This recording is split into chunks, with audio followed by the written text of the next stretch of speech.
Muito bom dia nessa terça-feira, 15 de agosto. Lembrando que eu estou produzindo essa semana um documentário aqui em El Salvador e por isso eu tenho soltado o Minuto do Muso um pouco mais tarde, uma vez que aqui são 3 horas a menos. Mas a gente consegue trazer dados mais atualizados, uma vez que o mercado no Brasil já está rolando e alguns dados saíram da economia americana, que quando eu solto pela manhã em semanas normais ainda não tinha saído, tá?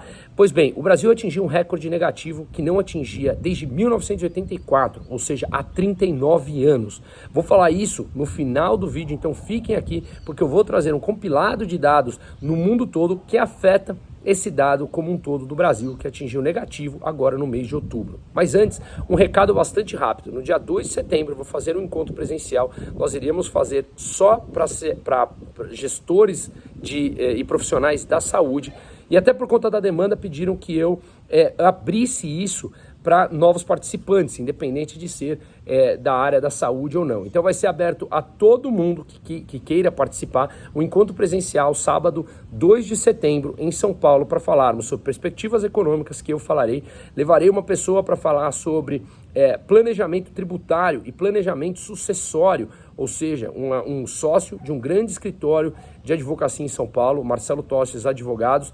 Levarei um sócio da Avenue para falar sobre investimentos no exterior e faremos um almoço de relacionamento e etc. entre todos os membros. Então, será no dia 2 de setembro, presencial em São Paulo. O link vai estar no descritivo do vídeo. Fiquem à vontade para compartilhar ou se inscreverem, afinal de contas é um espaço físico, a gente tem vagas limitadas, tá? Falando aqui do mercado, o TTF, que é um índice negociado na Europa, ele está subindo 16%. Basicamente, o receio ainda da restrição na oferta na Austrália por conta de greves vem fazendo com que esse índice suba drasticamente. Eu já falei isso num vídeo passado. A Europa, que é extremamente dependente agora da importação do gás depois da guerra da Ucrânia, importação de outros países. E com uma greve, como atingiu já a França, como atingiu agora a Austrália, a gente vê o preço das commodities subindo e isso pode sim impactar na inflação como um todo. Vendas no varejo nos Estados Unidos que saíram, que aumentou a expectativa do mercado de que o Federal Reserve, o Banco Centro-Americano, possa subir mais a taxa de juros ainda no próximo encontro. Subiu 0,7% as vendas no varejo, quando a expectativa era 0,4%, mostrando ainda força na economia americana, que naturalmente pressiona a inflação. Japão, PIB real subiu 1,5%, expectativa de 0,45%, então subiu mais do que o esperado. O Japão, que em breve terá que sim flexibilizar a sua taxa de juros, lembrando que o Japão é o único país no mundo que hoje ainda tem taxa nominal negativa de juros, menos 0,1%, e isso é impraticável, especialmente quando os Estados Unidos voltou a subir juros e assim manterá por mais tempo por controle da inflação. Rússia subiu taxa de juros em 350 basis points, ou seja, 3,5%. Agora a taxa está em 12% para conter a desvalorização do rublo russo, que acaba impactando na inflação. A China, na contramão ainda do mundo, com dados extremamente negativos, como a gente vem apresentando aqui diariamente, extremamente preocupantes, cortou a taxa de empréstimos em 15 basis points, ou seja, em 1,5%. A taxa agora chegou, em 0,15% o corte. Antes era 2,65%, agora está em 2,5%. É a taxa de empréstimos de um ano. Foi o segundo corte em 3 meses, depois de dados extremamente negativos que eu venho falando aqui diariamente. Então, vamos ao Brasil com o dado mais negativo dos últimos 39 anos. Foi a 10ª queda do Ibovespa ontem, na segunda-feira, e uma sequência de queda dessa não acontecia desde 1984 e mais. O montante em que estrangeiros, que representa mais de 50% do volume na Bolsa Brasileira, vem tirando dinheiro do Brasil, é impressionante. Isso vem acontecendo, como eu falei, da mesma maneira que o dinheiro entra por uma questão técnica de diferencial de taxa de juros, ou porque o Brasil teve um primeiro semestre super forte em exportação, que acaba entrando dólar. Isso não significa que é dólar produtivo que entra, porque a economia brasileira está melhorando, porque a perspectiva brasileira está melhorando, como muitos andam dizendo. Não, o arcabouço fiscal, ele poderia ser péssimo e ele é ruim.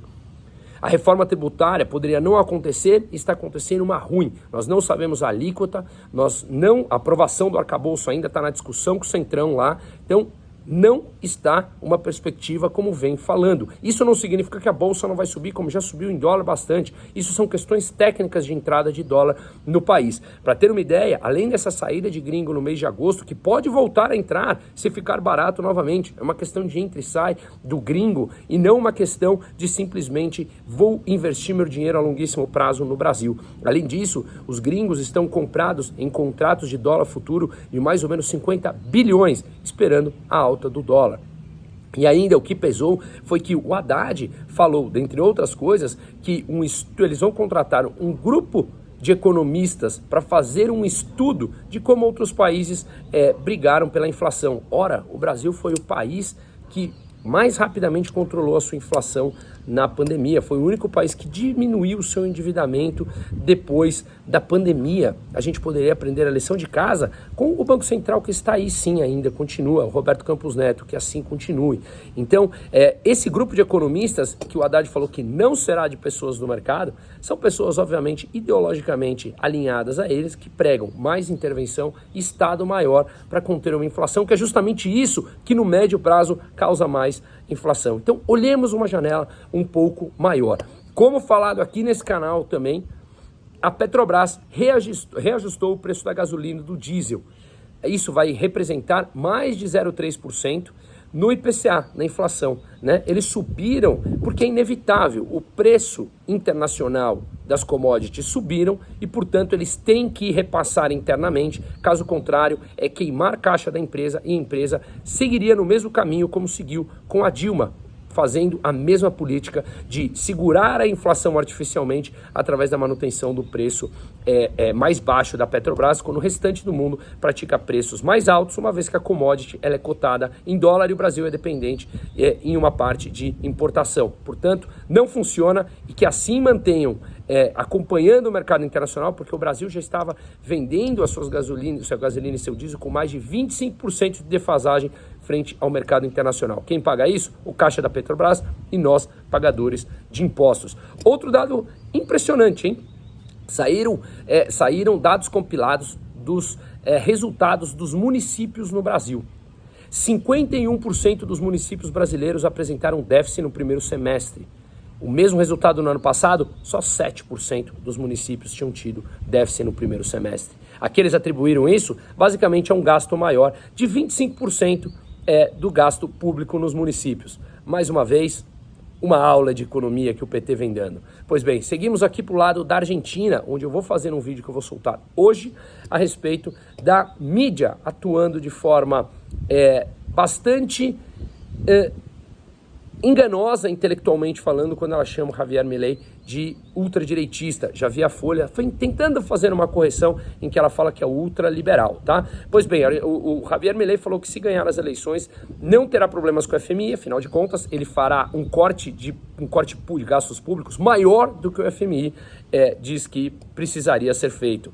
Claro. E aí eles chamam de ultradireitista a imprensa militante dentro das redações. A Argentina subiu a taxa de juros agora para 118% e desvalorizou o câmbio oficial, em que eles seguravam artificialmente em $1, 250 pesos, desvalorizou agora para 350 pesos. $1, 350 pesos. Com isso, o dólar blue, o paralelo, está $1, 680 pesos, ou seja, mais de 100% do que ou quase 100%, melhor dizendo, né? 350 seria 700, quase 100% do que é o mercado oficial, que não vale de nada. Eu estive lá agora, quem me acompanhou aqui faz um mês, e eu paguei o dólar blue, $1, 480 pesos. Olha isso, em um mês já desvalorizou de 480 para 680 que está sendo negociado hoje nas ruas em Buenos Aires. Que assim Milei tenha muita sorte, porque basicamente a Argentina precisa de um choque de gestão, de diminuição de gasto público e que seja sim uma esperança para a América Latina. Um ótimo dia a todos.